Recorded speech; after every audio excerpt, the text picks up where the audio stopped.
Hi, this is Rick again on Andrea's website. Um, what's it called? Flourishing with physical limitations. Flourishing with Physical Limitations. And I said in past videos, I've had several, at least seven strokes, and it has left me where I can't see a lot. And we're hoping that this light therapy is infrared light and near infrared light. So that means some light that you can see and some that you can't, but it's real close to each other on the red side of the spectrum. And they're injecting me with light in order to hopefully regenerate a lot of the cells that were damaged by having a stroke.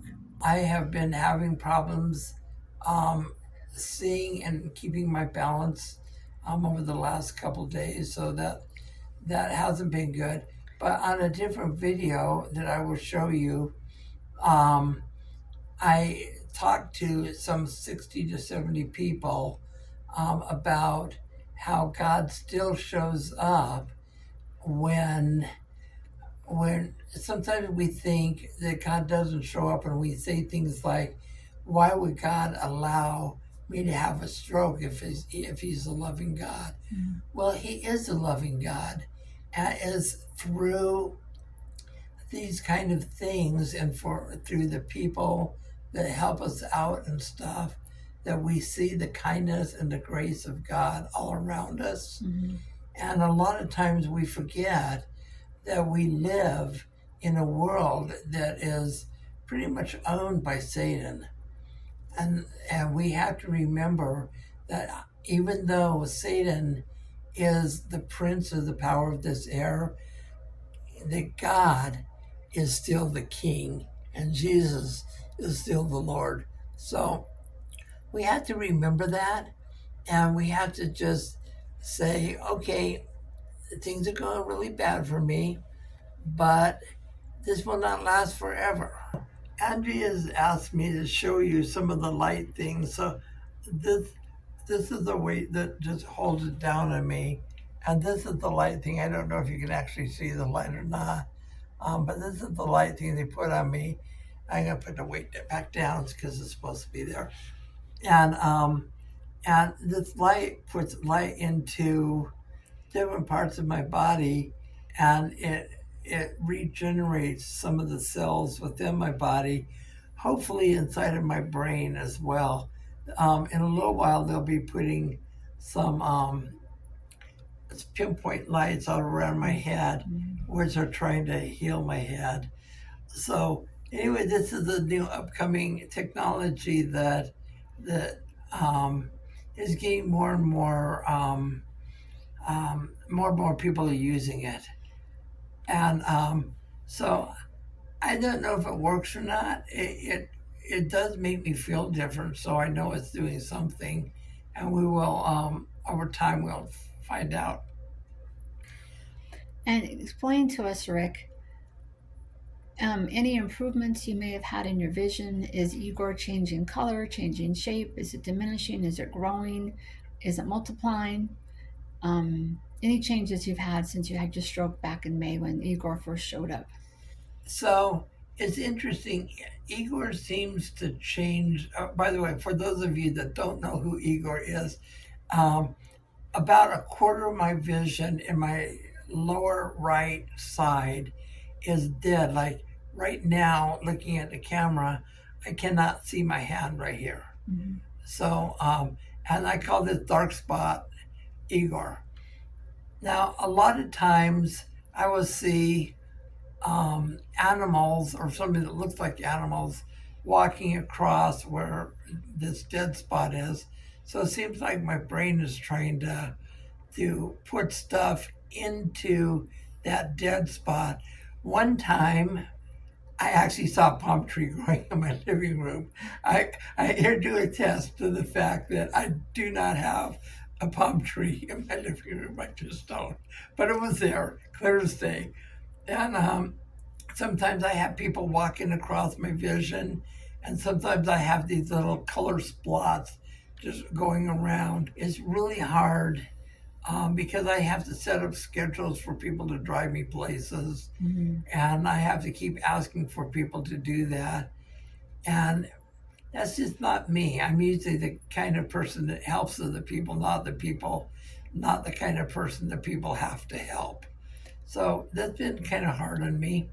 Um, but I'm going to say also that I think that God is putting me through this or allowing me. Right. I don't think He puts me through this. I think He allows me to go through this so that it increases my faith in Him and my dependence upon Him. Um, there are some things that I just would not have been able to do without people coming and helping me. For instance, people are coming over and cleaning up all the weeds in my backyard because I can't. Well, this whole year I haven't been able to do that, so they're doing it for me. And we had 7 people in my house the other day cleaning up my house, and somebody came this morning and helped me um, clean up my house.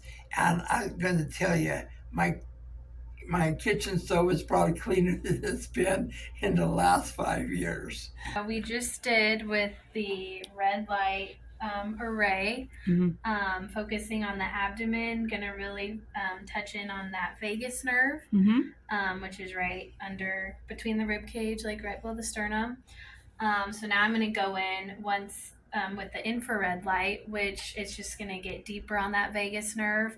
So the infrared light on the array just kind of opens up and gets light used to the body so that this infrared light can go deeper and hopefully do a little more work on your vagus nerve, huh? Yeah, we're going to Las Vegas. Yeah. Vagus nerve. We're going to Las Vegas. It's a Las Vegas nerve, huh? We're all going there together. There you go. That's a good one. Explain to the video how long you're timing it to hold it in each spot. Yeah, so I do about 8 seconds. We do just kind of a grid, either like 3 rows straight up and down, for however much you feel, but I can keep track on here. I really like to listen to the clock too. Okay. But yeah, we just do an up and down grid with about 8 seconds each point, and then I like to go over the middle section again, just to really focus on the base of that vagus nerve. So now we're just doing the same thing on the neck, still focusing on that vagus nerve that comes all the way up into the head and into the brainstem. So we're going in with the red light again to open up that vagus nerve, and I'll do a point right down like the back behind his ear, and then coming around on the front side, and then I'll go in with the infrared again. Same thing, about 14 seconds with this one, and then 10 seconds on the front side, and then it splits in half with the infrared. It'll go to 7 seconds and then 5 seconds. One thing that's interesting to note is that ever since I had the last stroke, I've had a headache in the back of my head and on my neck, and I'm hoping that this will alleviate some of that over time. Now we're going in with that infrared light, and it's going to be half the time, same place, 7 seconds, and then 5 seconds in the front. And explain what the infrared light is doing to his body. So it is attacking that vagus nerve and initially trying to help, like Rick, you said you have neck and head pain, like yes, the back of your head. So trying to help control that vagus nerve into giving him less pain and hopefully reducing the pain and the time frames that he does have that pain. So the infrared light is attacking that nerve and the blood cells around that to try to reduce that pain. Interestingly enough, I was also told that something that will help me, but I just can't seem to get up in time, is to go for early morning walks in the sun. Now we're going to do the top of Rick's head in that CZ location, so right in the center of his head for about 3 points.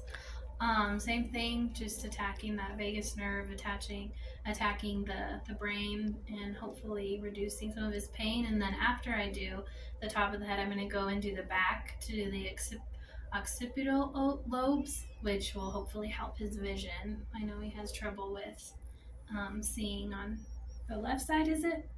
On the lower right Oh, side. the right side? Right down here is I Right can't side. see. Gotcha. Yeah. So that's why we're going to go in with this and hopefully to help. Now explain what's happening here. So this is just the low intensity red light as well that he's doing for his vision because he can't see some parts of his he can't see part of it, like his right side, he said. So Melinda's having him do this for about 40 seconds to just get that direct contact into those, to the eyes, after we touched on the occipital lobe.